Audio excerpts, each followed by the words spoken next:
Are you looking for adventure? Do you want to find peace? Long-distance trails offer you freedom and discovery. They offer a way to connect to yourself and to the world around you at the same time. The most popular trails have become crowded, but there are so many other trails that have plenty of space. The Trails Around the World podcast is here to introduce you to new trails and to new types of trails and to expand your horizons. Join me as we explore, finding out what is possible and how to do it. Welcome back, everybody. Once again, it seems to have taken me about 2 months to put together the next episode of this podcast. I always think it's going to take a little bit less, but life seems to get in the way, and it takes a certain amount of time. I already have the next episode recorded and ready to edit, and I've got 2 or 3 more interviews that are lined up after that. So please do subscribe, and I will continue bringing you new ideas for expeditions that you can put together on your own, both on land and on water. In this interview, I had trouble with my microphone for the first few minutes. That was my error, but it is perfectly listenable, and so I hope you enjoy the interview. Greg Stamer, welcome to the Trails Around the World podcast. You are, how should one put it, a leading light in sea kayaking in the United States, and have been for almost 30 years. You're one of the foremost proponents of a kind of paddle that is one of the oldest paddles, but at the same time was regarded as somewhat new to Americans. You have accomplished 2 absolutely extraordinary expeditions, and you've stayed active throughout your life. And so welcome to the show. I hope we can discuss all those things. And why don't you introduce yourself and tell us a little bit about what you've done in the world of kayaking. Well, thank you, Chris, and I'm glad to be here. I've been paddling since the 1980s in kayaks. Before that, I had a canoe, but I was always attracted to kayaks because of rolling. The big thing to me about a kayak is that you could roll it and recover. So, unlike a lot of people, the first thing I wanted to learn is rolling, and that kind of got me into Greenland and other things. Um, but I've done a lot of trips. For me, kayaking is freedom. I just love the feeling of being in a small boat and being able to feel every wave, every mood of the sea. But I've done a lot of trips you won't hear about. I mean, most trips, like I've been around Isle Royale several times with friends. I've actually portaged over the Greenstone Mountains of Isle Royale. Lake Superior, the Great Lakes, is probably one of my favorite paddling places in the world. I've paddled from Marathon to Wawa and Puckasaw several times. Absolutely love that area. As a kid, I grew up in Ohio, and we did a yearly fishing trip into Lake Huron near Manitoulin Island. So that area is still very familiar to me. I've paddled there several times. Philip Edward Island, um, Perry Sound. Just love the Great Lakes. I've done a number of trips there, um, but I always really wanted to do these long expeditions. I would read in Sea Kayaker magazine about these trips, circumnavigating Ireland or the UK, or just these big bodies of land. And the problem is, I only got about 2 weeks of vacation a year. Um, so eventually, though, I did find a way, and I circumnavigated Iceland, and that was in 2008 with Freya Hoffmeister. It wasn't intended to be a record-setting trip, but we ended up setting a record. It was meant to be a fast trip. And then the next year, I circumnavigated Newfoundland solo, and that was meant to be trying to go as fast as I could, and I did set a record there. But the record really isn't the point. It was just I just wanted to go fast. And after that, I got back into the corporate world. And since then, I haven't been able to do the long trips that you might expect. If you want to circumnavigate, say, Iceland, you need a month or more to do that. And so since then, I've been doing adventure races, long endurance races. For example, Water Tribe has these Everglades Challenge races that go from Florida, from Tampa to Key Largo. They're about 300 miles. And I've really enjoyed doing those. It gives me the same feeling of sorts of being on a long expedition, but I can fit it into a working career without having to take a leave of absence or actually leave my job. So I kayak every week. I train every week. I like to be 24 by 7 fit, which means I'm always training for something because I actually enjoy training. So, a normal week for me would be doing weight work, body work, pull ups, sit ups, dumbbell work. I do a time trial every week in the kayak, and then a 20-mile paddle on Saturday and a 30-mile bike ride on Sunday. So that's kind of a normal week for me, and that's kind of what I enjoy to do. So I just turned 62, and I've lost a little bit of speed to the younger guys, but I'm trying to make up for that with better technique, better knowledge, and better training. So that's where I'm at now. What about paddling kayaks makes you love doing that? You mentioned the rolling, but what else? What's special about traveling by kayak? It's not necessarily just a kayak. I think I would be just as happy if I was, say, through hiking the Appalachian Trail or Continental Divide Trail. It's really, I'm a minimalist, and I like going at human power and based on my technique and my skill. And I think you get more of the experience.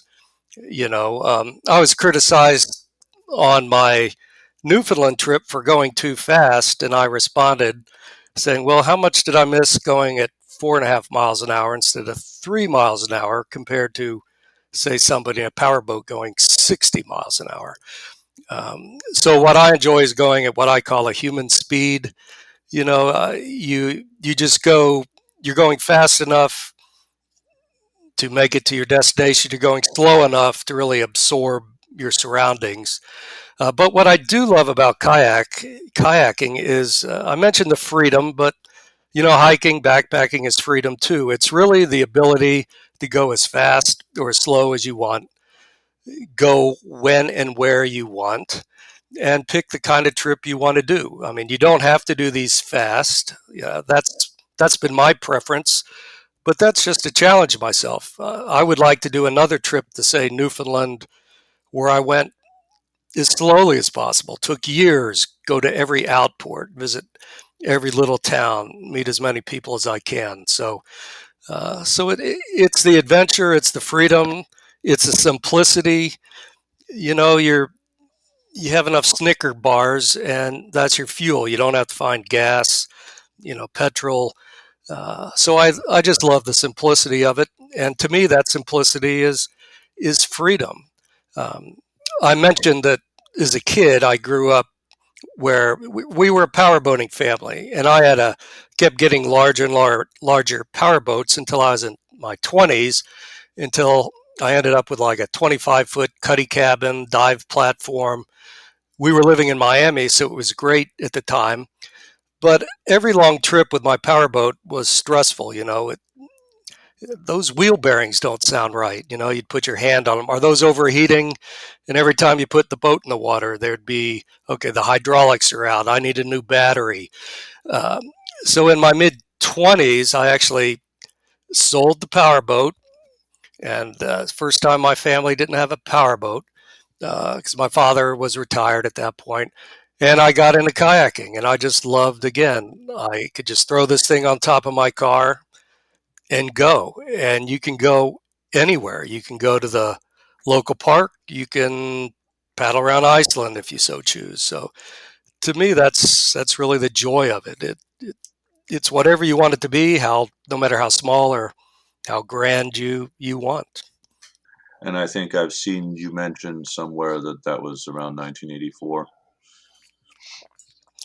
That was around 1984. Yeah, that's when I got out of college. The big barrier, well, to a lot of folks, I mean, kayaking is an expensive sport when you think about it. Your kayak is $4,000 or $5,000. Every paddle I buy, a carbon, say if I buy a carbon wing paddle, that's easily $400 or $500. You don't have to start with that kind of equipment, but I had canoes ever since I was a scout, a teenager. And as soon as I got my first job and could afford it, that's also when sea kayaks started showing up on the scene. So I think it was in 1986 or 1987. Saw a commercial, showed somebody rolling a kayak in a pool at a local outfitter. And I drove there and came home with a Chinook sea kayak, which was the first plastic, rotomolded sea kayak at the time. And really haven't looked back since then. In this episode, we plan to talk about some of the adventures you've had and how you fit these sorts of adventures into your life.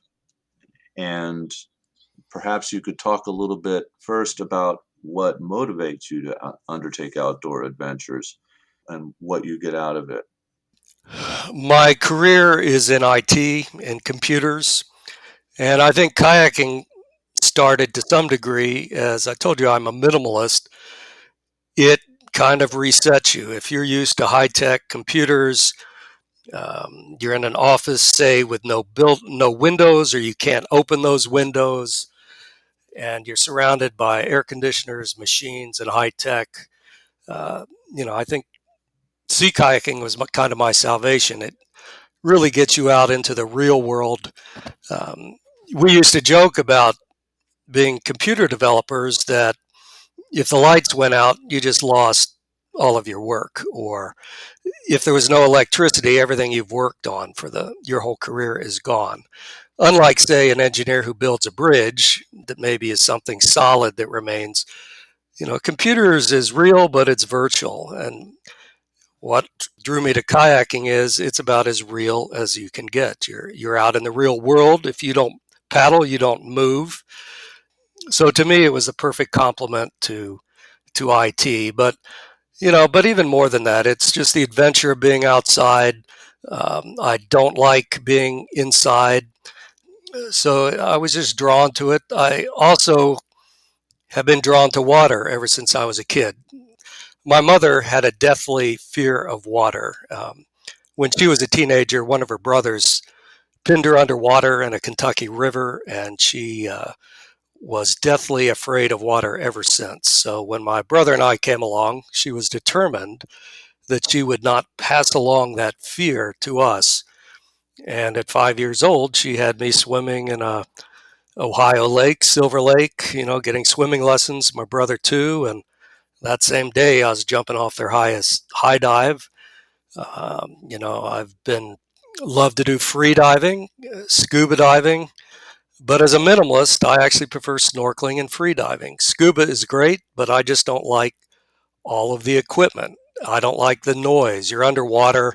Every time you breathe out, it's this. So I'm a minimalist. And so I like minimal gear. I like to rely on skill and learn technique. And to me, that's what keeps all of this interesting. In some of the things you've written, you've talked about the value of being in the zone or in the moment. I know I definitely noticed that myself because to me, one of my biggest motivations for hiking, sailing, paddling is the aspect of it that resembles meditation.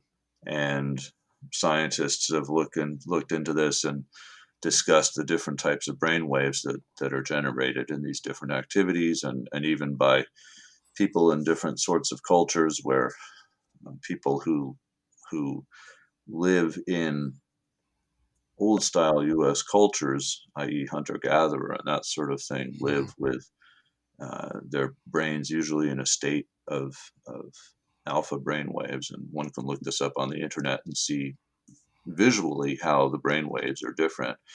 And then meditation sometimes even touches down into theta brainwaves, which are a lot less complicated and straightforward. And then working with IT or most modern jobs, one is usually generating beta brainwaves, which are much more complex, and there are effects on one's health, and there are effects on people's consciousness that result from being in these different states.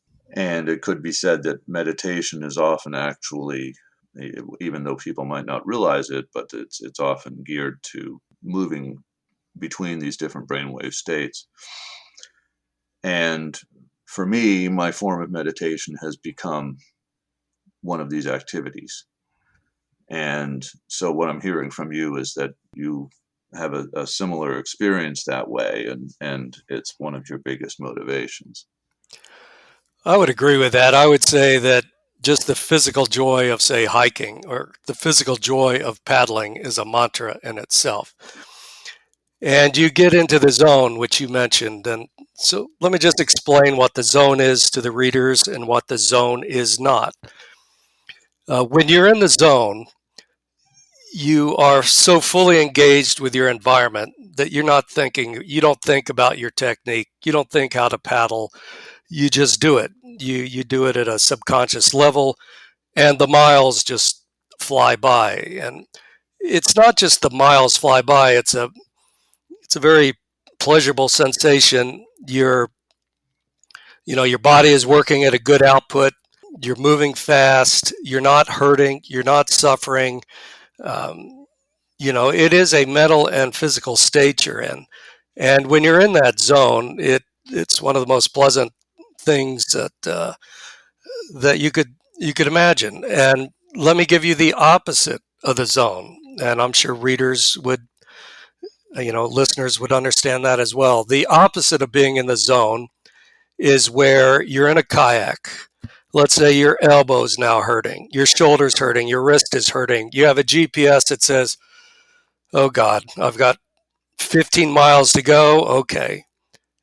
And then you look up in 5 minutes. Okay, I've only done 1.1 mile. And then you look up again. Okay, I haven't even done 1.1 mile. I kind of call that the toddler brain. You're just looking for some magic fast forward to get you through that. And it's the complete opposite of being in a zone. Your brain is like a toddler at that point, and you just want to be there now. You're suffering because you are thinking about every paddle stroke. It'd be like if you were hiking and you had a blister on your heel and you were thinking about every time your foot hit the ground that it hurt. That's the opposite of being in the zone. And for these long distance paddles, whether you're doing a circumnavigation or some of these ultra endurance paddles I did, you have to get your mind out of that toddler brain. You have to get more into the zone because you simply won't make it if you're constantly saying, am I there yet? Am I there yet? It hurts, it hurts, it hurts. And so a lot of these long journeys are as much mental as they are physical.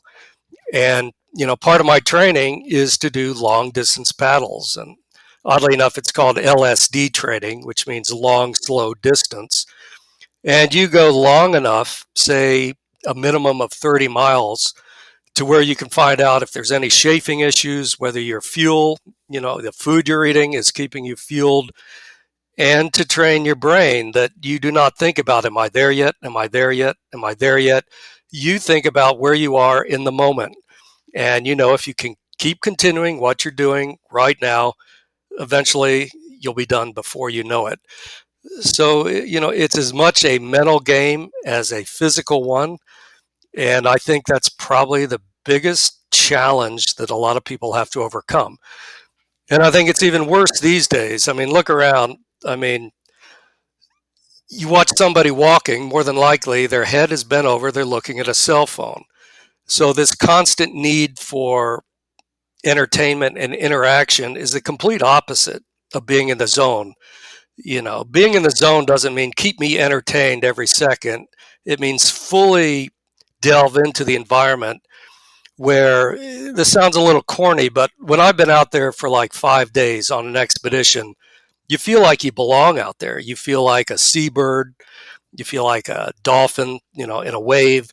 You feel like you're part of that environment rather than a stranger that is just painfully trying to get from point A to point B. So, you have to be physically fit enough that you're not suffering, but there is something to what you're saying about meditation and getting into the zone, because if you constantly are thinking, am I there yet? Am I there yet? Am I there yet? Time just will stand still and maybe you will not make it. As I said, it's as much mental as it is physical. So you got into kayaking in the 1980s, and you appreciated it from a minimalist perspective, and I think you appreciated the transition from power boats to being human powered. In the 1990s and the early aughts, I know that you became very involved in Greenland kayaking. You made trips to Greenland, you made connections, you started an organization. Can you talk a little bit about that? Sure. I guess I should tell you the first kayak that I bought, they had two paddles. And the salesman said, well, if you're a woman or a stronger man, we recommend this 7.5 foot paddle. But if you're a stronger guy, we recommend the I think it was an 8.5 foot paddle. So based on that, even the skinniest guy there got the 8.5 foot paddle. And I used that. I had, your typical Werner Kamanos, but Sea Kayaker magazine was a huge influence at that time. And I saw an advertisement for a Greenland paddle. Now, to take you back, I told you I loved canoeing, and I always loved the Native American canoe paddles, like a beaver tail. It's just an elegant flowing shape. I'll call them Euro paddles for kayaking at the time, were very blocky and clunky. In fact, several people that I paddled with had a Kober, which is a German paddle, I believe, that was just cut off at the end and had a metal edge riveted over that square, flat edge. And so to me, these native paddles, they just looked more like what a paddle should look like to me. And I really can't explain it anymore. It had a sense of rightness to it. And I got one and really fell in love with it. Later on, I got more involved with Greenland paddling. I went to Greenland. I've competed there twice. I started an organization called Kayak USA, and their mission really is to promote Greenland-style paddling and to bring Greenlanders here to America, and just as a cultural exchange. And the thing about these paddles, though, is that over time, a lot of our members, it was interesting, were artists and sculptors. And when I asked them, well, what attracted you to this paddle? And they also said, well, it's the shape. And that, I'm a very analytical person. So it was kind of interesting for me. It was that same reaction. It's like, okay, to me, that's what a paddle should look like. That looks like the flipper of a dolphin, or it looks like a beaver tail canoe paddle. Now, modern Euro, I'll call them Euro paddles, have come a long way since then. They're no longer 8 foot long, huge paddles. I think a San Juan paddle was the staple in my day. You just wouldn't find a paddle like that anymore. 8.5 feet long, huge blade area, bigger than what an Olympic K1 paddler would use. So the Greenland paddle actually is very elegant.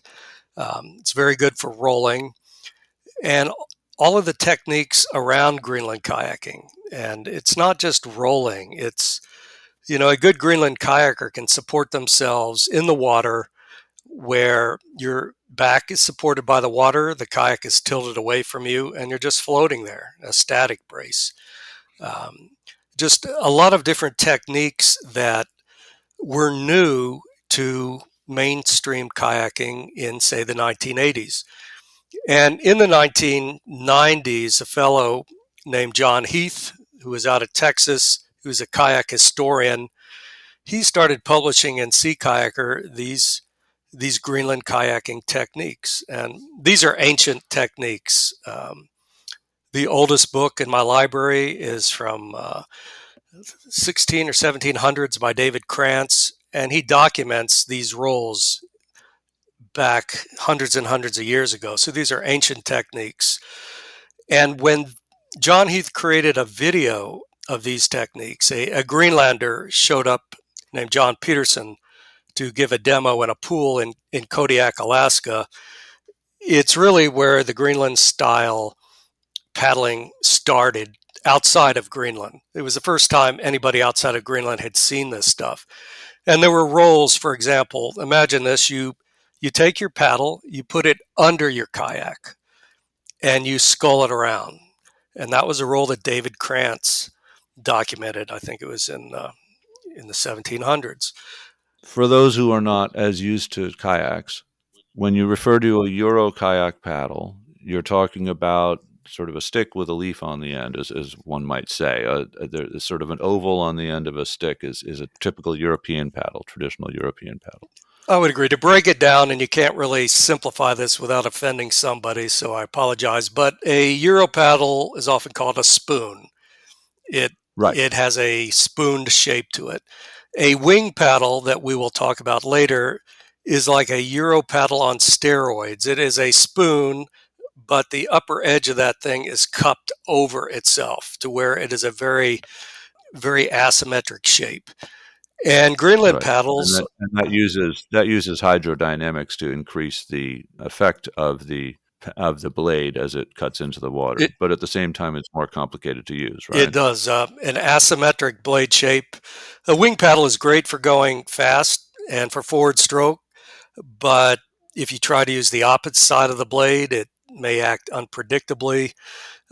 Whereas a Greenland paddle is symmetrical. The left and right side of the blade is the same, and they're known collectively as a stick. It just looks like a long stick of wood, but it actually has a fairly complicated blade shape. It is a lenticular shape. It is shaped like an airplane wing, and if you actually make one, you'll find they're actually not simple at all. They're very elegant, and it was that elegance that really drew me to them.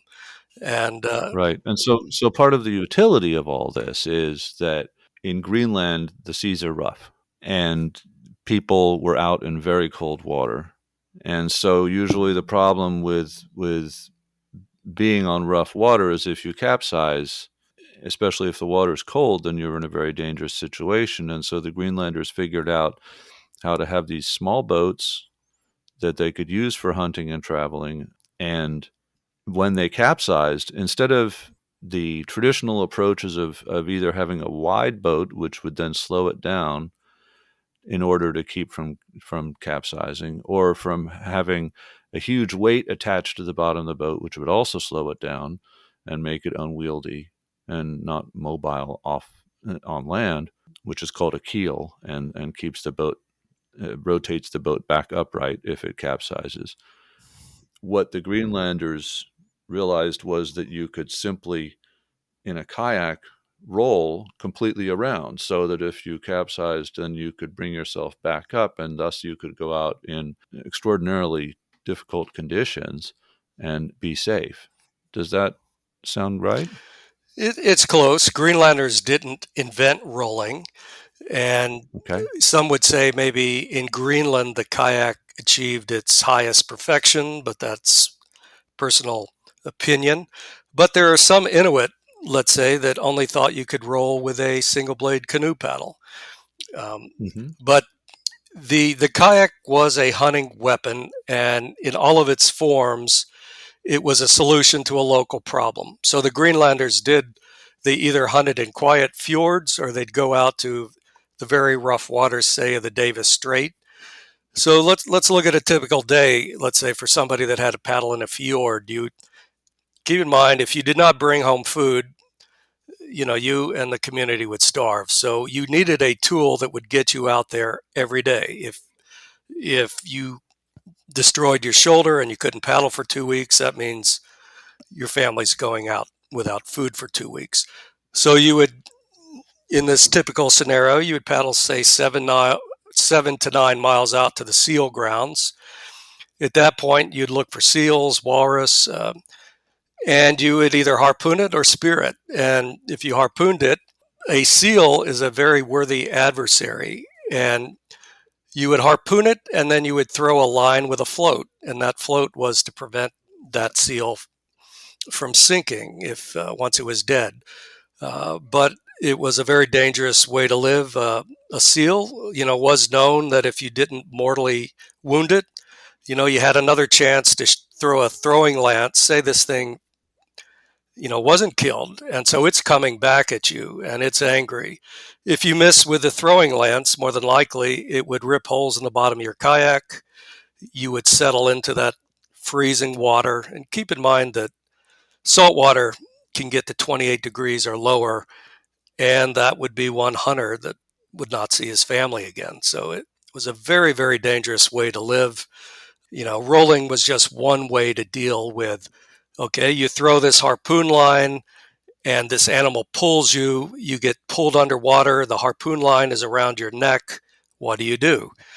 Well, at the Greenland Championship, they've still codified 35 different ways to roll, and some of them are, for example, holding your paddle behind your neck, holding the paddle in a crook of your arm if you've lost the use of your arm, or if that harpoon line was wrapped around your arm. So a lot of people look at these Greenland rolling methods as kind of esoteric, but each one of them was either meant to deal with a unique hunting situation that if you did not come upright, your family would never see you again, or it was just a skill building exercise. So a very, very dangerous way to live. But I would say, the Inuit I've talked to, and I've had the pleasure of talking to some of the seal catchers, as they call themselves, and these are old men who are talking about their adventures where they still had to bring home food via the kayak,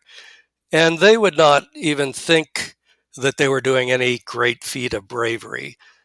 One of them kind of put it this way, which was kind of interesting. He said, "Well, you drive on the interstate, don't you?" And I said, "Yes." And I said, "Well, you could die at any moment too if you made a mistake. You don't think you're very brave either, do you?" And I said, "Well, actually, no." So I think every generation has its own risk assessment. We do things that are incredibly dangerous, but we don't think of it that way because it's simply what you do to survive. So the Greenland paddle is probably the most suited to that particular activity and evolved over hundreds of years in terms of being optimized to be able to undertake those activities, right?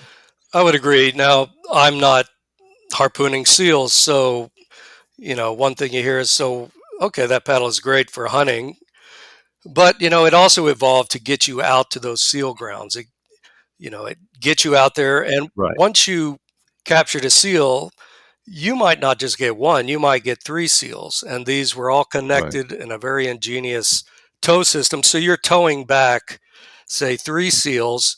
So you needed a tool for long distance, something that could still deliver good power, and something you could use day after day without causing injury. So for recreational paddlers, I think that is where, the Greenland paddle really comes into its own.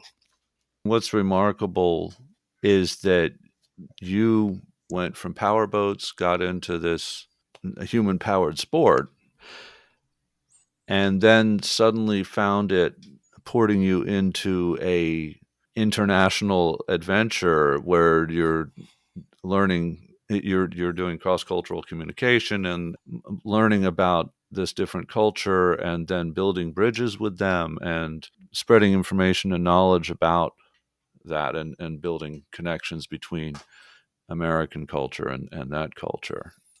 Yeah, I still have some very good friends in Greenland. For example, Miligayak Padilla, who has won the Yeah. Greenland Championship multiple times. a very good friend of mine. But one point I want to make out with this, when I started getting into Greenland paddling, some people get the wrong idea. They say, "Oh, I get it. You're like those Civil War reenactors. This would be like me hunting with a smoothbore rifle, right?" And I couldn't say no emphatically enough. The Greenland paddle is not a stone hammer, as compared to, say, a titanium hammer. It is actually a very elegant tool. And I think it'll just take time for our culture to appreciate that. That a culture that is not ours, that without computers and computer aided design, could actually create a very advanced, sophisticated design. And that's still a hard thing for a lot of people in our culture to accept. And I see it more with the racers, like I do wing paddle racing, and a lot of them will say something like, well, they had narrow sticks because they couldn't get a big piece of wood. And if they had computers back then, they would have developed the wing paddle. And that is a kind of elitist and a very wrong way to view it. And if a lot of times you hear, well, why don't you see it in the Olympics? Well, because the Olympics, if you take sprint kayaking, 500 meters, yeah, I'd want a big wing paddle too. But if there was a Olympic event that lasted, say, 300 miles, I bet you would see some Greenland paddles. And in the Everglades Challenge, you do actually use a wing paddle because it's the best tool for that particular application, right? Well, I've used a wing and a Greenland paddle. It really Right. depends on what you want to use. One reason I started using a wing, and again, a wing is a spoon paddle that has the top edge is curved over. So when you use it, it promotes that it flares out away from the kayak. So rather than the path of the blade coming straight back, when you plant it, you're almost touching your kayak, and as you rotate your body, it flares out so that at the end of the stroke, it's about 2 feet out from your side. It encourages that to happen. The curious thing is that's exactly how I paddle with a Greenland paddle as well. If you paddle with torso rotation rather than just bending your arms, that's how it works. But Right. the the wing paddle is very good for what it does. I don't like it for rolling, but you can roll with it. I don't like it for, say, draw strokes or blended strokes. It I use it. I'm a little faster with it when I just want to go fast. Um, what it lacks that the Greenland paddle has is seaworthiness, and by that, Right. I've done these big trips like in Iceland. It took us, Fry and I were making one crossing. This big headwind came up. It took us 22 hours to actually make it to the other side. Um, and she was having trouble. You get big gusts of wind hit you with a wing or a spoon, and that paddle can almost capsize you. In some cases, you have to let go of it with one hand. You almost never have that kind of issue with a Greenland paddle. The rougher it gets, the more neutral it is. It simply doesn't try to spin in your hands in heavy headwinds, or you know uh, you never get air under it that tries to capsize you.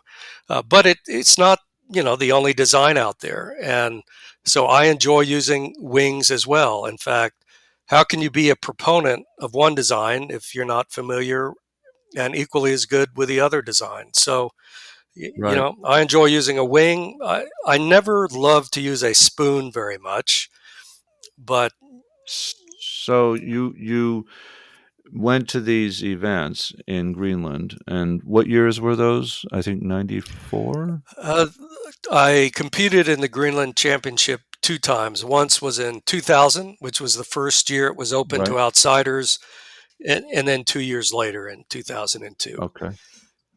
So then those competing in that event and being involved in this and then also spending time in Greenland led you on to these two major expeditions. And what were the two expeditions that we're talking about here? Two long trips I've done are circumnavigating Iceland and also circumnavigating Newfoundland. And I really don't like the word expedition. I mean, Ernest Shackleton did an expedition. These are trips, but I really was longing to do a long trip like this. I'd been in my career for a number of years with only, say, 2 weeks off. And I always dreamed of doing a long trip where you could, say, circumnavigate something. And at the time, Sea Kayaker magazine, every month you would be reading, somebody circumnavigating this or that, doing a major trip, and it was just something that I wanted to do. So I asked for a leave of absence because you're not going to go around, say, Iceland in 2 weeks. In fact, it's over 1,000 miles.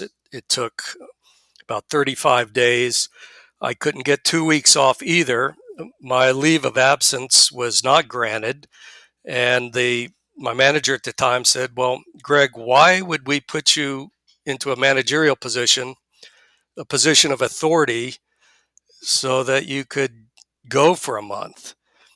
And I said, "Because I need it for my personal sanity, because I've worked here for 15 years." But they actually did not grant a leave, and I quit. So here is a career that I'd been following for years, and the only way I could do this trip was to quit. And I actually have no regrets about that. It worked out for me better in the end, and we'll get to that. But I think, when I look back over my life, the regrets will be about the things that I couldn't do or didn't do rather than the things that I did do. So I had this incredible wanderlust at the time. I wanted to get out there. I wanted to paddle. I wanted to go to New Zealand and paddle there, which I ended up doing as well. And to do it, I actually had to walk away from my career for a time. So in 2007, I teamed up with Frau Hofmeister. We paddled around Iceland. And a year later, solo, I paddled around Newfoundland. And after those trips were done, I worked as a kayak instructor for a year, and my company called me back, and I really didn't want to go back to the corporate world. So I said, "Okay, well, I'll come back." And I offered them a salary that was much, much higher than what I was paid at the time. And they said, "Sure." And I went back, and actually, I don't have regrets because now, I got those trips, that wanderlust out of my system, although I still like to do trips as often as I can. So I no longer feel like I was stuck in this cube with my life just kind of, wasting away till retirement. So sometimes you do have to take dessert first. So I think we're getting to a more enlightened time where, after you've worked somewhere for a while, I think more employers are giving you a leave of absence. If you want to tour Europe, you can't do it on a week or 2 weeks. So, take a month. If you want to take a month, that would probably give you enough time to, say, paddle a big chunk or go around Newfoundland or see some of these places you've been dreaming about. But, I'm 62 now. I think I could still do these trips. I couldn't do them as fast as I did then. And in 10 years, I don't know if I could do them. So you can't just keep pushing your dreams off for some future time. That time may never come. I think that's a very important point. Now, how did you get the logistics together to be able to do those? I mean, you addressed leaving your job, which there wasn't an alternative in terms of how much time was needed. How much time was needed to do the circumnavigation of Iceland? How much time was needed to do the circumnavigation of Newfoundland? Well, the actual time for each was about 35 or 40 days, a little less, I believe. But believe it or not, the whole setup time to go to Iceland was only 3 weeks. So Freya Hofmeister and I were teaching at the Anglisly Sea Kayak Symposium, and there was a lecture by an Israeli lady named Rhoda Moran, and she was the first person to kayak around Iceland solo. And at this point, Fry and I were splitting up. We had figured out this relationship wouldn't work, but we started thinking, well, before we split up, why not do one of these trips that we've always dreamed about? She was wanting to do them. I was wanting to do them. And we had a teaching engagement in Newfoundland, and we used that as a practice for Iceland. So make sure that our food, our daily mileages were good. And then 2 weeks later, we had everything loaded and we were on a beach ready to leave on this circumnavigation of Iceland. In fact, this was before you had all of the baggage limits that we have today. So Freya actually flew her kayak. I don't think there was much in the way of fees. I borrowed a kayak. Um, so I have to really give thanks to Nigel Dennis. He was able to secure a kayak for me in both Iceland and in Newfoundland. And so I used a local kayak. We flew with all of our food. We filled up our water bladders at the airport bathroom, of all places. Got a rental car ride that dropped us off at our campsite and connected us up with the kayaks that the kayak I was going to rent. And the next morning we were off. So it was actually very whirlwind, very fast. Um, and if you know Fry Hoffmeister, you know that was not something that would be unexpected. She makes plans quickly, changes them just as fast. But yeah, 3 weeks and we were at the start of that trip. Now, just to touch on the names that are going around here, if someone's not familiar with this relatively small world, of course, Freya, correct me if I get the name wrong, Freya Hoffmeister Correct. Is really a celebrity in her own right, and is one of the most famous of the long distance paddlers in the world, in history. I mean, people try to get their minds around the strength and energy that she has. Well, and this was her first long trip as well. But one thing I would really like to get people to understand is you don't have to be Frau Hofmeister. You don't have to be a Superman or Superwoman. These trips are more about persistence and planning and skills. So, sometimes maybe it's disservice to think you have to be a super celebrity to do a trip like this. You do not. In fact, I think most people can't do it because you have family obligations. And at the time, I had no children. I wasn't married, so why not? If I was married with children, I would have a different situation altogether. So I think a lot of it is where you are in your life and what your goals are. But I think that anybody that's dedicated themselves, they're fit, they know how to do self rescue, they know how to manage incidents, and they've learned judgment, which is maybe the trickiest thing because you can be taught how to roll, you can be taught how to get back in your kayak. Learning judgment is much more difficult, and you have to fail at some things to learn judgment. And some people are better at having judgment than others. But anybody that has safe judgment and safe skills can do these trips if you have also the physical and mental things that are necessary. And a lot of it is just persistence. So, what are good ways of acquiring that good judgment? I'll kind of lead with what I'm thinking that this might end up, where this might end up, and that is that I've talked about the Everglades Challenge in an earlier episode where I interviewed Pelican, who's gotten 3 generations of his family involved in that event, and you've been involved in it for a decade now.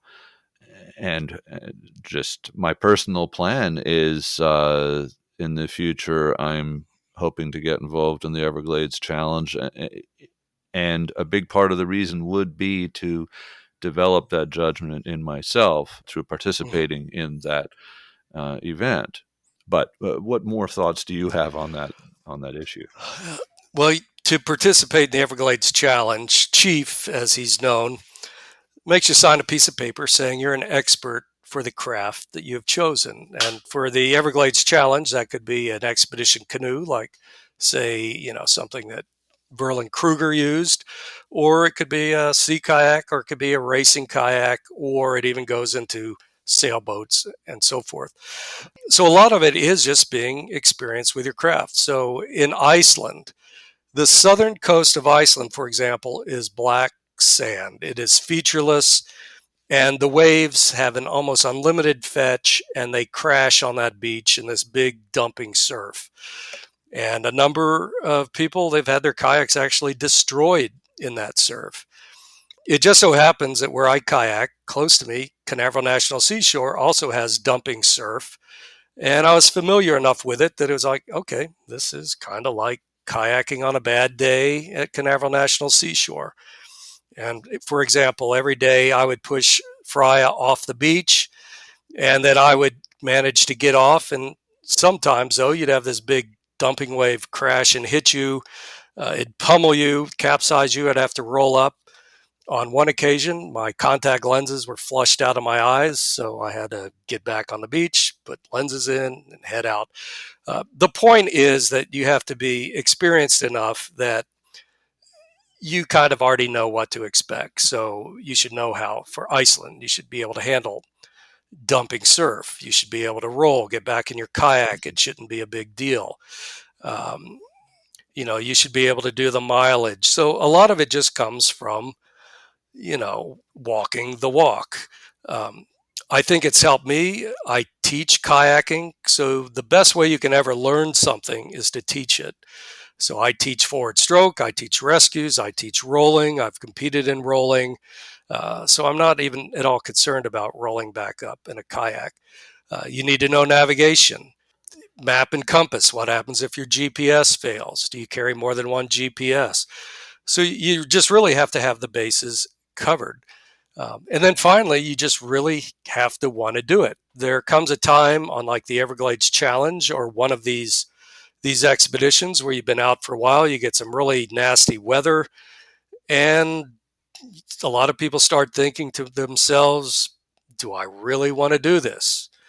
I could be at the Bahamas drinking a margarita right now, having a good time. Why am I doing this?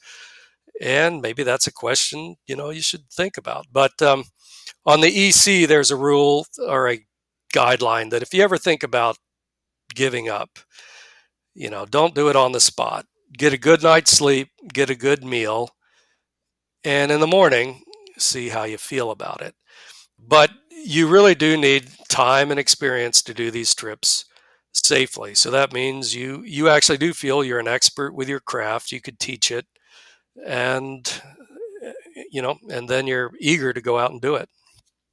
Touching back on a couple of those names, Nigel Dennis is the author of one of the best known books on how to sea kayak, and thus was one of the people in the 1980s, I think, that really led the boom into sea kayaking. Is that correct? I think you're thinking of Nigel Foster. Nigel Foster has done a great video series. He's taught around the globe. And Nigel Dennis of Sea Kayaking UK, has created the Explorer, the Romany, the Greenlander Pro, some of the kayaks that I used on my expeditions. And Nigel Foster and Nigel Dennis and I are good friends. And one reason I wanted to do Iceland is Nigel Foster did that back in the 70s or 80s. And it was before dry suits. And so he did it in a wool sweater, of all things. And I asked him about that, and and he said, "Weren't you hot in your dry suit?" And I said, "Yeah, I was." And he says, "Well, you know how to roll." I said, "Yeah, well, I thought this would be safer, but yeah, there's a lot of history that goes back, a lot of names." But right. The important thing though is, I still don't think you have to be a big name to do these trips, but you bite off what you want to chew. And no matter what trip that you plan, you'll get some naysayers, and you'll get some people criticizing you. So on all my trips, I had various people criticize me that you went around Iceland too fast. You went around Newfoundland too fast. And I really liked a reply. I was watching a video of Race Across America, and these are kind of kindred spirits. They take bicycles and they go from California or out west to the East Coast. And Yep. one of these guys finished, and somebody said the same question, like, well, don't you feel cheated that, you did it so quick? And I liked that he was so unapologetic. He said, nope, I happen to like to do it fast. And that's how I do it. If you want to do it slower, do your own trip and go at your pace. So I don't think you should apologize for how you feel you want to do your trip. Just realize that there will be some people who will criticize you on that either way. But the nice thing is, it is your trip. Do it fast, do it slow. That's what the freedom of, say, kayaking is all about. Well, there's also an element, I think, of building up to things. And while you hadn't circumnavigated something as large as Iceland before, you'd been involved with sea kayaking for over 20 years at that point, and you had taught, as you'd said, you'd competed in the international competition regarding the skills required for doing that. No, you do have to build your way up to it. For my case, started kayaking in the 80s. I've done hundreds and hundreds of overnight camping trips. Actually, the first one was at Mosquito Lagoon, which is on the east coast of Florida, close to me. But Lake Superior multiple times, Isle Royale multiple times. Um, you just need to get that experience that comes with doing it. And I do see on the Everglades Challenge that some people are actually doing their first big trip for the first time. And in my opinion, that's not the place to do it. The course of the Everglades Challenge, Tampa to, say, Key Largo, it's always there. You can always do it outside of the event, or do a section of it, or do your local lake, camp at your local seashore, lakeshore. But I would just say, yes, part of judgment means that you can assess your abilities. And unfortunately, beginners tend to rank themselves as much more competent than they are. And experts realize that they don't know what they don't know. And I don't know how you can teach that. The best thing is to go to a good instructor. You can learn much faster with an instructor. If you try to learn by trial and error, it takes a very long time. And the worst thing about that is you obtain bad habits. And bad habits, once they become muscle memory, are very, very hard to unlearn. In rolling in particular, I've seen people that had the wrong mental image for it. And before they could learn how to do it, they first had to unlearn what they had incorrectly learned. So, practice doesn't make perfect. Perfect practice makes perfect, or at least close enough. So get an instructor. And if you're part of a group, like for years, I paddled with the Florida Sea Kayaker Association. I was its training director. I led it for a couple of years. If you paddle with enough people, you'll be able to mirror your skills in theirs to see, well, okay, I really need to improve at this and that. Or, my as a trip leader, I should not let that person have joined the trip. They really didn't have their equipment. They weren't prepared. I shouldn't have let them on just to be nice. You have to walk the walk. You have to do it. And that's how you build judgment. You don't take a American Canoe Association class in judgment and learn judgment. You have to do things. You have to fail. The thing is, you have to fail in an environment that teaches you but doesn't punish you too harshly. So, before you tackle going around Iceland, or say doing the Everglades Challenge, you should be able to competently do smaller trips in conditions that are much less severe. And as you said, you have to build up to it. So you also circumnavigated Newfoundland. Correct. Now, how did the logistics, that was a solo trip. How did the logistics vary? I'm sure some things were different. I'm sure you had learned things from the first trip around Iceland. And what comments would you have on comparing the two trips? I would say that solo is much more difficult and potentially more dangerous, but really it just depends on, if you're on a group trip, who your trip partners are. A lot of people think it's unsafe to paddle solo, But if your trip partners are all novices that say get into trouble, then maybe you'd be safer on your own. And I'm just throwing it out there for food for thought. But if you find trip partners who are your equals, it is safest to be in a group. Some people say you should always paddle in a group of three. And as long as those three kayakers are competent, can do rescues and look after yourself, I absolutely agree that's the safest. But not to be irresponsible, I like to hike by myself. I like to kayak by myself. But you'll find the biggest challenge when you say do a solo navigation, circumnavigation, like I did in Newfoundland, is managing this loaded kayak. You figure these expedition kayaks to be tough enough, you figure to land fully loaded onto rocks in a surf landing, they're about 65 pounds empty. You've got 50 pounds of gear in there. You've got maybe 6 liters of water in there or so, hundreds and hundreds of pounds. The toughest thing I had to deal with is manhandling that kayak. And it turns out that I really loved the rock beaches of Newfoundland. A lot of rounded rocks. You can grab that boat toggle and you can drag that boat up the beach. A sand beach, you can't do that. Fortunately, I only had 3 sand beaches in Newfoundland. You land on a sand beach, it's very hard to move your kayak. You would have to take IKEA bags, say, and make 5, 6, 7, 8, 9 trips unloading it, and then the kayak is light enough that you can move it. So if you had a trip partner and you carried your kayaks up the beach, makes it much, much easier. Other things, minor things.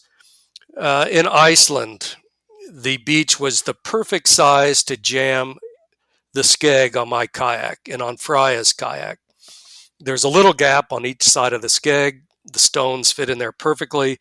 If you have a trip partner, once you launch, you can say, hey, my skeg isn't working. And you can go there. We had strings tied to the skegs, pull them down, free them. If you're by yourself, and keep in mind, sometimes you're out of sight of land. And if you need the skeg for control, well, first of all, you should probably never actually need that. But if you did encounter a problem, you either have to get to shore, or as I call it, you would have to take a spacewalk, which means you have to get out of your kayak, keeping your hands on the safety lines, go to the back of the kayak and fix something, and then get back into it. Fairly risky maneuver when you're by yourself. So the risks are amplified when you're on your own, and the hardships are amplified when you're on your own. But to counter that, I would say the rewards are also amplified. And I'd have to say I never feel lonely on a long trip. I like myself for company. Sometimes when I'm in a group paddle, I get tired of people chattering and I'll paddle on ahead a little bit. So you have to, it depends on what kind of person you are. I actually like both kinds of trips, but they're very different. But just realize the stakes are notched up higher if you're on your own. If you make a mistake, it's up to you to figure it out.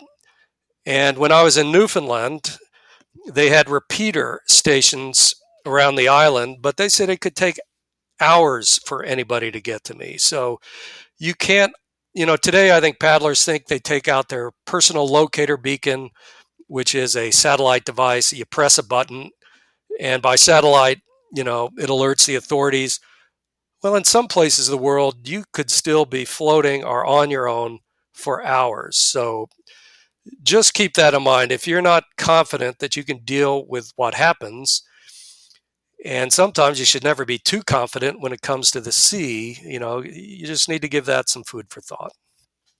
I like to say about the water, especially the sea, that one special aspect of it is that as soon as you cast off from land, you're in the wilderness. You have all sorts of elements there that you're suddenly in. You're not on land, and people cannot get to you easily. I would agree with that completely. And even in a relatively populated area like, say, the U.S. and Florida, the Everglades are one of the remote places in the lower 48. But still, if you're in the middle of the Everglades and let's say you use bad judgment, you want to finish this race, let's say you're in the lead, but the wind is blowing offshore, meaning if something happens, the next stop is Mexico. Sometimes it'd be better not to paddle that day, even if you say didn't win. But if you do go in the water and you press that button, first of all, are you sure that PLB will work? Are you going to be incapacitated? So I never want to be in a situation where my life relies on this electronic piece of equipment. But you can be very sure that I carry that with me. I carry a personal locator beacon. I carry a GPS tracker, which is actually required for the Everglades Challenge so that people can see where you are. Bring all of that stuff, but make sure you never have to use it. If you do have to use it, use it. One of the most valuable things I've experienced is a lengthy briefing / sort of beginning of a training with search and rescue team. And this was for mountains, not for sea, but many of the things I learned apply across both.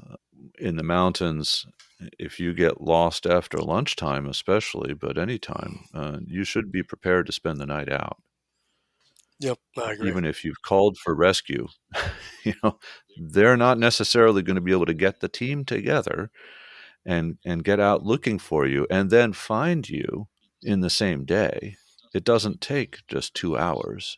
It takes often an entire evening of preparation, and then the teams get in place early the next morning, and then they expect to spend the day looking for you. And so whatever's happened, you'd better be prepared to survive for at least 24 hours. I agree. And I think sometimes people forget a rescue doesn't mean that you're exhausted and you're on an island and you say, I don't want to do this anymore. A rescue might be that you have had a structural failure, your kayak is either not sinking, but you're basically in the water. That would be a rescue. Even if your rudder failed, that would not, it's not a life-threatening event. You should be able to deal with that. On this last Everglades Challenge, first time ever, I've had a shark actually ram the kayak from behind. And it makes you think a little bit. And I was there was nobody. I hadn't seen anybody for a whole day. Yes, I could probably gotten somebody on the radio, but you really are out there by yourself. Around Newfoundland, probably had the worst shark encounter. I heard this noise behind me. I was paddling on the south coast of Newfoundland near Borgio, and the actual incident that spawned the interest, if you will, for Jaws actually came from Nova Scotia, not too far away, where it was a fishing boat was actually taken underwater by a great white. But so I wasn't too far from that, and so I heard this noise behind me. I turn around and I see this dorsal fin that is several feet above the water, and you see the tail behind you wagging back and forth. It was just lazily following me, and huge fish. And what can you do about it? Well, I thought about it for a minute, and then I decided, all right, I have to go on the offensive. And I tried to turn the kayak as sharp as I could to meet it nose to nose, but the kayak's too heavy. So all I succeeded in doing is bringing myself broadside to this shark that's coming at me. And I said, well, now this is worse. Now I'm exposed at the side. And I raised the paddle so that I could hit it as hard as I could. Unfortunately, it dove out of sight and I never saw it again. So that was one of those events that gets your heart beating. But there's only been a few of those. There's a lot of events that get your heart beating in amazing ways. In Newfoundland, they have the largest concentration of humpback whales in North America. And often I was paddling, within fields of them. And some of these crossings that I was doing were 50-mile crossings. And that is maybe not the brightest thing to do, but if you're trying to go fast, you're going point to point. And if you're doing a 50-mile crossing, you need some judgment, because if you get caught out in bad weather, it's really a bad situation. But I was paddling all day out there. You couldn't see the land behind you. You couldn't see the land in front of you. But you started to recognize whales by their sounds. There was this one I called Wheezy, because every time he breathed in, I said, "What, do you have emphysema or something?" It'd be like this, and you realize that it's this whole room full of air going into this animal underwater. And so you actually, start to recognize these individual animals. I had dolphins offshore that do things I've never seen, also in Newfoundland, where these dolphins look like something you would expect in marine land. You'd hear this. I thought it was gunshots, but you'd hear pow, pow, pow, pow, pow, pow. Well, it was dolphins doing these, leaping out of the water and hitting one after another, just in perfect choreography. Just amazing, amazing things like that. And that's what keeps you coming back. Or in the Everglades Challenge, I've had dolphins swim next to me, and they come close enough to they turn and they look at you with this eye, and they swim along with you for a while, then they go away. And that's what keeps me back. It gets you out of that chair at work, and it puts you out in the real world. And these trips do take effort, but part of why I think I like them is because of that effort. When I get back from an expedition, it's like, wow, a shower with hot water. I mean, I've been carrying my water. You actually recognize these modern conveniences that we have, and you realize that they're conveniences. I mean, I know my mother, she carried water every day. She grew up on a farm. A lot of us weren't exposed to that. So I think it's good to suffer a little and get out into the real world. I think that is something good for everybody. How would you compare the scenery in a circumnavigation of Iceland, a circumnavigation of Newfoundland? And I'm sure that the Everglades Challenge is completely different from those two, but especially the first two. How would you compare the scenery? How would you describe it? I'll try to give you an answer, but realize, Chris, it's an impossible question. It's like being in an art gallery of, say, some of the greatest paintings in the world, and you say, well, which is the best? I have my favorites. I would have to say the northwest fjords of Iceland was one of the most amazing places I've ever seen. It looks unspoiled. You have these tall cliffs. You can paddle under waterfalls that are 300 feet or more tall, where the water is hitting you with such force, they can almost hurt you. The land looks so unspoiled that if you saw like a brontosaurus or a woolly mammoth, you wouldn't have even been surprised. Like, yep, that's right, that fits in. But in Iceland, the northwest fjords are among some of the prettiest things I've seen. However, what makes Newfoundland fascinating is it's where the world's two largest currents collide. You have the warm Gulf Stream coming up from Florida, and you have the Labrador Current coming down from the Arctic. And the Labrador Current brings with it icebergs that calved into the sea, and that's known as Iceberg Alley. That's where the Titanic met its fate. And all those currents come together at the Great Banks off the coast. And that diversity brings you all these whales, sea life. So what was amazing about Iceland was seeing this parade of whales and this parade of icebergs going by. And I thought that was really amazing. And what a lot of people don't realize is Iceland doesn't have icebergs. Newfoundland has icebergs. So you do not see generally icebergs around the coast of Iceland. However, there is one place called Jökulsárlón Lagoon, Iceberg Lagoon, where the icebergs from one of Europe's largest glaciers calve into like a bay. And you can paddle into that bay. And I paddled in there and I spent the night there. Actually, Fry and I did. And so we had this brilliant blood red sky and just hundreds and hundreds of these icebergs. And it's not necessarily serene. The icebergs break and crack, and it sounds like rifles going off as they calve. But Just absolutely beautiful. Um, but then you have the Everglades, and I actually love mangroves. South Florida is covered with these mangroves.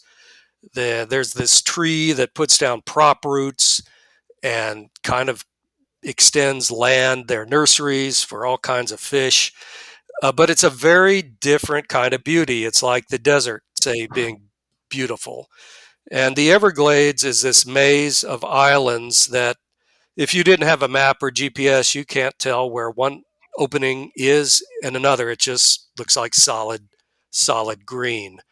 But in the Everglades, I've seen the most incredible bioluminescence where, say, at night, every paddle stroke you make glows with this, beautiful blue-green glow. The trail of your kayak behind you glows.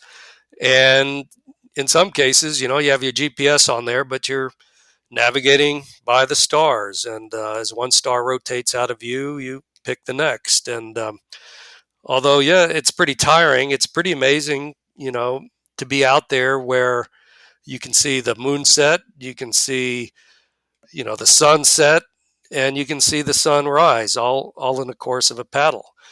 So again, that's what I love about these trips. But it's impossible to say which one is more beautiful.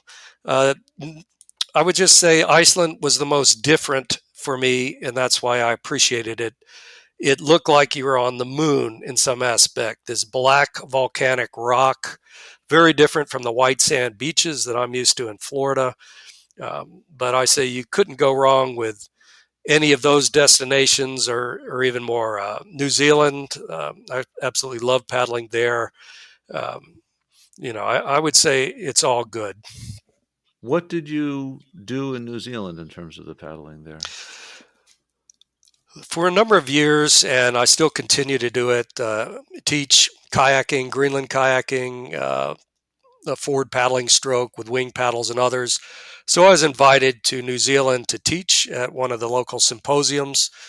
So went to Auckland and just really fell in love with New Zealand and its people. Whenever I travel, I say, do I think I could live here? And New Zealand, actually, of all the places I visited, if I wasn't living where I was, I would say, yep, I could live there pretty easily. Just really love the scenery, love the people. Just a fantastic place to paddle. Just you're paddling with the cliffs next to the sea. And the hiking there is great as well. So I would also recommend that. Certainly is a famous hiking destination. Yes, it is. And even more so after they made the Lord of the Rings movies. Looking ahead, what do you see more larger trips in your future?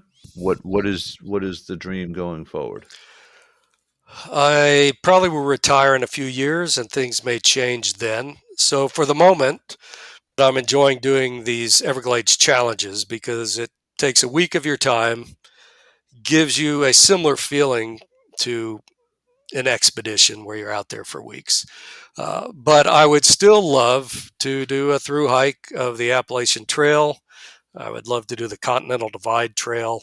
So it's not all kayaking. The thing about doing, say, a through hike is you need 3 months. That's even a much bigger time commitment to the trips I've done. Iceland and Newfoundland took about 45 days, longer when you add everything in. But a through hike takes months and months. So that's something that's on my docket when I retire. I also wouldn't ride out another long trip. I would love to visit Newfoundland again. The people in Newfoundland were among the friendliest that I've met anywhere. It may sound trite to hear people say, "Oh, that restored my faith in humanity," but Newfoundland actually did. You show up there, especially solo in a kayak, and often I was invited in. Sometimes I didn't want to impose, but some of these families almost would give you the shirt off their back. I was having trouble with a day hatch leaking, and this one gentleman I found out got up at 4 in the morning, drove to another town, got the caulking I need, and was back and fixed breakfast. And, how do you thank somebody for something like that? So rather than do the fastest trip around Newfoundland, I'd like to do, is it possible to set a record for one of the slowest? I mean, I would like to go and see almost every outport, all these towns. And you asked earlier what was the difference between Iceland and Newfoundland. It actually was the people. Iceland, the way we did the trip, we didn't run into very many people. We were usually camped in remote spots. Um, in Newfoundland, that's also a lot of remote areas, but I landed in more towns, and these are very small towns, but there was more a component of being around people, and I actually enjoyed that. Um, I won't rule out doing Newfoundland again, um, but I would probably try to take in every bit of the scenery as I could. For something like a circumnavigation of Newfoundland, what are the costs like to do something like that? And what are the variables that might be controllable in terms of those costs? It's hard to put an actual price tag on it, but the biggest thing is if you're not retired, is okay, you're going to be out of work for a month or more. So you have to deal with that. And I actually had some trouble when I flew into Newfoundland, where I guess they thought I was going there to work because they said, "Well, who comes here to paddle for a month?" And I said, "Well, I am." And the customs agent said, "Well, what kind of job do you have that you can do that?" And I felt like saying, "Well, I guess a better one than you do." But I just said, "Well, I took time off, and this is what I've dreamed of doing." So you have those costs. You have emotional costs of if you're married and have kids, are you prepared to leave your family for a month or more? Um, but in terms of money, it's airfare and getting your gear there. So it's the logistics of getting your kayak there as a major cost. I know Freya had three-piece kayaks that you could fly with relatively cheaply, but those days have changed. What I did, I found through Nigel Dennis somebody that actually let me use their personal kayak. And then I repaid, that got repaid. I didn't do it. Actually, Nigel Dennis did. So that person was repaid. Um, you might need to buy a kayak and then sell it. The logistics are just that. It's difficult. How do you get all of your gear there? But it's not cheap to do. But it's one of those things that if this is really something you're burning to do, you won't be satisfied until you do it. So I'd say whatever the cost is, I'd say it's well worth it. But obviously, it's going to be expensive. Do you have any experience with folding kayaks where you have a soft hull that goes over a frame that you build up? I do. I had a Notarad Greenlander for a number of years, and I sold that and regretted selling it. And I bought that so that I was dreaming of trips where I could put that on a float plane, fly into some remote area and use it. But in the end, I did not use that. But that would be an option.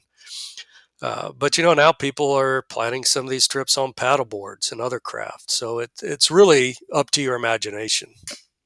Yeah, I saw something about a circumnavigation of something in the Aegean Sea, I think, on a one of the drop stitch inflatable paddle boards.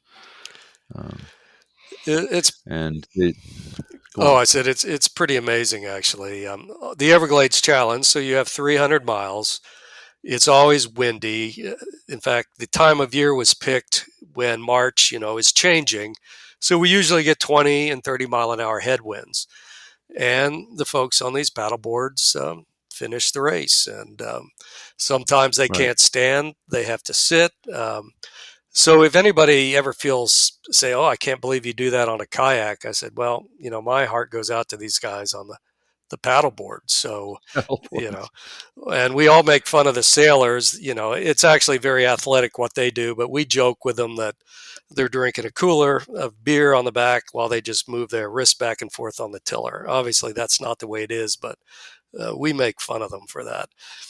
Some of these sailors go through the night as well. And on the last Everglades Challenge, there was a friend of mine. He's in his 70s. He dropped out at the end only because he knew that how bad the pounding was going to be for the last leg, and he's done it before and said, well, I don't have anything to prove, and I know how much that's going to hurt. So I would consider it wisdom that I'm just going to call it good at this point. But like I said, it's all good no matter what craft you pick. Yeah, well, you mentioned I'm not sure actually of the best pronunciation, but I've always said Nautiraid, but Nautiraid, the French company that is one of the last real producers of the folding kayaks. They are now officially, at least, being distributed by Chesapeake Lightcraft in the U.S. So that's an interesting development. That was about 5 years ago, and I have not seen much mention of them on the Chesapeake Lightcraft website. So I suspect that relationship has not burgeoned too much, but those are still available. Those are. There's been some discussions lately about some of these origami kayaks and safety and other things. And just want to say some safety things that aren't obvious. And I just want to mention it to listeners.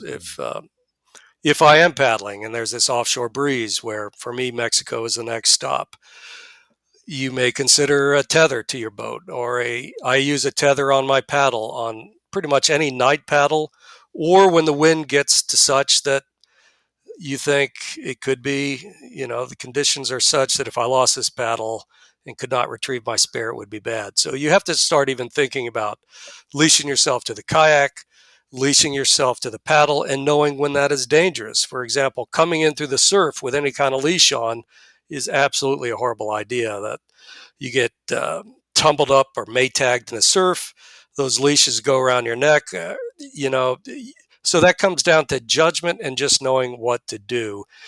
And unfortunately, there's no shortcuts. So if you can find a mentor, good instructor, but your safety is in your hands, and you have to have enough knowledge to know, what is safe and what isn't. And I don't know a shortcut to learning that, other than you just have to put your time in, make some mistakes, but get good instruction and be around people that can mentor you and help you on your way.